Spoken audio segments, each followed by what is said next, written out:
Congress party అభ్యర్థులను గెలిపిస్తామని చెప్పి CPI CPM party కూడా మాతో వచ్చారు. వాళ్ళతో కూడా నాకు అనుబంధం ఉంది. సుదీర్ఘకాలం నా నాయకులతో నేను పనిచేశాను. కాబట్టి న్యాయం కోసం, ధర్మం కోసం, మంచి కోసం, అభివృద్ధి కోసం పనిచేసేటటువంటి మీ అందరూ కూడా ఎవరైనా జాయిన్ అవ్వచ్చు. రాజకీయ పార్టీ అన్నాక కొంతమంది మార్పులు చేర్పులు పెద్ద పెద్దోళ్ళు అటు ఇటు మారిపోతున్నారు.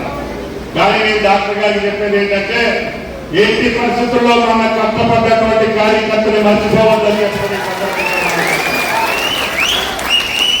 ఒకవేళ ఆ గ్రామంలో ఎవరైనా వచ్చి దొంగ తిరుగుళ్ళో నా ఎన్నికలో నీ ఎన్నికలో జాయిన్ అవ్వాలంటే వాళ్ళకి చెప్పి వాళ్ళని ఒప్పించి వాళ్ళని మెప్పించి జాయిన్ చేసుకోండి తప్ప మనం ఏకపక్షంగా చేసుకుంటే మళ్ళీ ఈ పార్టీలో కూడా కుంపట్ల మొదలవుతుంది.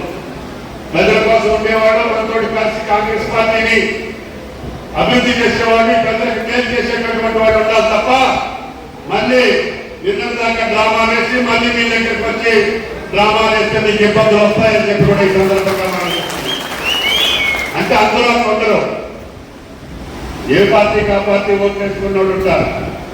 వారి గురించి మనకి ఇబ్బంది లేదు. కానీ అతి చేసినటువంటి వాడు, మిమ్మల్ని ఇబ్బంది పెట్టినటువంటి వాడు, మీకు నష్టం చేసేటటువంటి వాడు, భవిష్యత్తు కూడా మీకు కష్టాలు సృష్టించే వ్యక్తుల్ని డాక్టర్ గారు చూసి చేసుకోమని, అది మీ సలహాతో చేసుకోమని చెప్పాడుతున్నాను. నా దగ్గర చాలా మంది వస్తున్నారు. వస్తే నాకు తెలియదు ఎమ్మెల్యే గారి దగ్గరికి పోండి అంటున్నా. ఎమ్మెల్యే గారు మీ దగ్గరికి ప్రజలకు మేలు చేసేటటువంటి వాడు ఉండాలి తప్ప మళ్ళీ నిన్న దాకా డ్రామా వేసి మళ్ళీ మీ దగ్గరికి వచ్చి డ్రామా వేస్తే మీకు ఇబ్బందులు వస్తాయని చెప్పి కూడా ఈ సందర్భంగా మనం చెప్తున్నాం. అంటే అందరూ కొందరు ఏ పార్టీకి ఆ పార్టీ ఓటు వేసుకున్నోడు ఉంటారు. వాళ్ళ గురించి మనకి ఇబ్బంది లేదు. కానీ అతి చేసినటువంటి వాడు, మిమ్మల్ని ఇబ్బంది పెట్టినటువంటి వాడు, మీకు నష్టం చేసేటటువంటి వాడు, భవిష్యత్తు కూడా మీకు కష్టాలు సృష్టించే వ్యక్తుల్ని డాక్టర్ గారు చూసి చేసుకోమని, అది మీ సలహాతో చేసుకోమని చెప్పడుతున్నాను. నా దగ్గర చాలా మంది వస్తున్నారు. వస్తే నాకు తెలియదు ఎమ్మెల్యే గారి దగ్గరికి పోండి అంటున్నా. ఎమ్మెల్యే గారు మీ దగ్గరికి పంపిస్తారు. తల్లాడోడు వస్తే తల్లాడోడు దగ్గరికి, వెలుసూరు వస్తే వెలుసూరు నాయకుల దగ్గరికి, సొత్తుపల్లి వస్తే సొత్తుపల్లి నాయకుల దగ్గరికి పంపించండి. వచ్చి మళ్ళీ వాళ్ళ సంపాదన కోసం, వాళ్ళ స్వార్థం కోసం, వాళ్ళ స్వలాభం కోసం వస్తే మనకి అక్కర్లేదని చెప్పి కూడా మీకు ఈ సందర్భంగా మనం చేస్తున్నాం. కాబట్టి అది మీరు మనసులో పెట్టుకోవాలి. డాక్టర్ గారు ఎమ్మెల్యే మనం చేస్తున్నాం. నా పనుల్లో మీకు వీలు ఇవ్వాలని, మీ పిల్లల భవిష్యత్తు బాగుండాలని, మీ ప్రాంతంలో ఇంకా పామాయిల్ ఫ్యాక్టరీలు రావాలని, ఎంతో మంది ఉద్యోగాలు రావాలని చెప్పి కూడా మీకు ఈ సందర్భంగా మనం చెప్తున్నాం. అందుకని డాక్టర్ వృత్తిలో ఉన్నటువంటి దయానంద్ గారి కుటుంబం మీకు తెలియదు కాదు. ఎప్పటి నుంచో కాంగ్రెస్ కుటుంబం. ఆ నాన్నగారు నాకు బాగా దగ్గర, మా కుటుంబానికి దగ్గర. వాళ్ళ అమ్మగారు ఎంపీ చేసింది కాంగ్రెస్ పార్టీలో. కాంగ్రెస్ పార్టీ అంటే కుటుంబానికి ప్రాణం. అటువంటి కుటుంబానికి మళ్ళీ ఈరోజు సోనియా గాంధీ గారి దయ వల్ల మనకు అవకాశం వచ్చింది. డాక్టర్ గారు వదులుకొని ఆయన గారు పాప 3 దాకా వైద్యం చేస్తారు. కానీ 2 దాకా అనుకునేవాడు. ఇప్పుడు 5 లేక వస్తుంది. కాబట్టి ప్రజల కోసం కష్టపడాలి. ఆ విశ్వాసాన్ని మనం నిలుపుకోవాలి. ఆ విశ్వాసానికి తగ్గట్టుగా వాడు ఏ కోరికలు ఉన్నాయో, ఏ అవసరం కోసం మనం గెలిపించారో, దేనికోసం వాడు ప్రాణం కష్టపెట్టి జెండా పోసారో వాళ్ళ గౌరవాన్ని కాపాడుకోవడం బాధ్యత అని చెప్పి ఈ సందర్భంగా మనం చేస్తున్నాం. కాబట్టి దయచేసి నేను ఎన్నోసార్లు మీతో మాట్లాడా. నా సంగతి మీకు తెలియదు కాదు, నా కార్యక్రమాలు మీకు తెలియదు కాదు, నా చరిత్ర మీకు తెలియదు కాదు. నేను వాటికి తెలిసి తప్పు జరిగింది తెలవకుండా ఎక్కడైనా జరిగితే నా దృష్టికి తీసుకున్నాను. డాక్టర్ గారు చాలా రోజులుగా పార్టీలో పనిచేశారు. మీతో అనుభవం ఉంది. స్వచ్ఛంద సంస్థలతో ఆయన ఎంతవరకు సేవ చేయగలుగుతా అంతవరకు చేస్తున్నారు.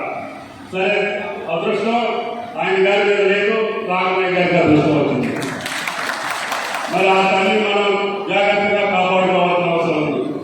డాక్టర్ గారి కుటుంబం చేసినటువంటి సేవలతో పాటు ఇవాళ భగవంతుడి దయ వల్ల ఇది చారిత్రక నియోజకవర్గం. సొత్తుపల్లి అంటేనే రాష్ట్రంలో ఒక పేరెన్నిక నియోజకవర్గం, ఒక సంస్కృతి సంప్రదాయానికి పేరెన్నిక నియోజకవర్గం.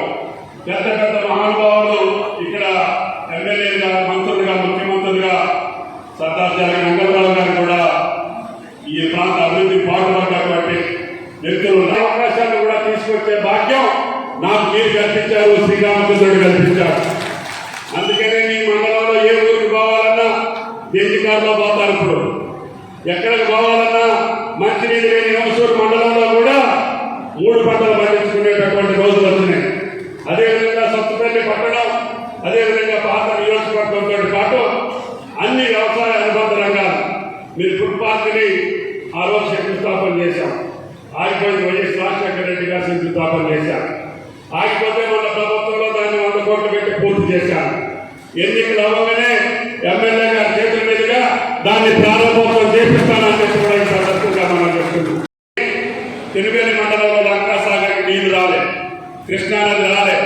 రేపు భవిష్యత్తులో ఈ సంవత్సరానికి భగవంతుడు దయచేస్తే వైరా ప్రాజెక్టు ద్వారా గోదావరి నీళ్లు లంకాసాగర్కి తీసుకొస్తారని చెప్పి కూడా ఈ సందర్భంగా మనం చెప్తున్నాం. దారిలో ఉన్నటువంటి కల్లూరు పెద్ద చెరువు కూడా నిండుకి చంద్రబాబు గారు, కల్లూరు అందరూ జాగ్రత్తగా ఉండండి. మీకు మట్టి ముందు వస్తాయి, మాకు మట్టి కొద్దిగా ఆలస్యం అవుతుంది. కల్లూరుకి పెనుగల్లికి ముందు వస్తాయి నీళ్లు, సొత్తుపల్లికి కొద్దిగా ఆలస్యం అవుతుంది. ఎందుకంటే మాకు టన్నెల్ ఒకటి వచ్చింది, ఆ టన్నెల్ తగ్గితే కానీ నీళ్ళు ఎవరికి రావు. కాబట్టి నేను ఆ బేలి కాలం ద్వారా నాగార్జున సాగర్ కాలంలో వేసి నాగార్జున సాగర్ కాలం నుంచి వైరా ప్రాజెక్టుకి, కల్లూరు పెద్ద చెరువుకి, లంకా సాగర్కి తీసుకురావాలి. ఈ స్వాతంత్ర దినోత్సవం రోజుకి అంటే పట్టుబడుతున్నా. ఈ సంవత్సరానికి అక్కడికి వస్తే వచ్చే సంవత్సరం మళ్ళీ ఈ రోజు కల్లా మీ యొక్క హంసూరు మండలానికి బేటిపల్లి కాలం ద్వారా అన్ని చెరువులకి నీళ్ళు ఇచ్చే బాధ్యత నాకు కలుగుతుంది. కాబట్టి మీ ముఖాల్లో సంతోషం చూడాలి, రైతు ఆనందంగా ఉండాలి, రైతు పంటలకి భరోసా ఉండాలి. కాబట్టి దానికోసం నా ప్రయత్నం. అందుకనే రాహుల్ గాంధీ గారి సలహా మేరకు నేను శాసనసభ్యుడిగా నిలబడ్డాను. వాళ్ళ ఆశీర్వాదంతో నాకు ఇష్టమైనటువంటి శాఖ వ్యవసాయ శాఖ మంత్రి అయ్యే అవకాశం వచ్చింది.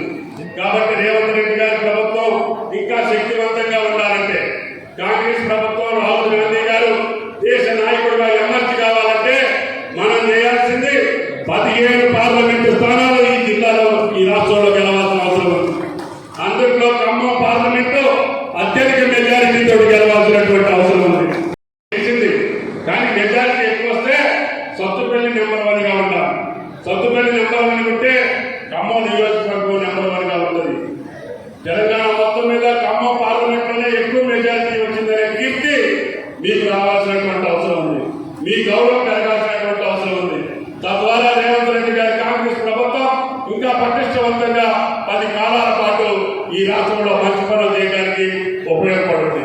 కొంతమంది చేతగాని విమర్శలు చేస్తున్నారు.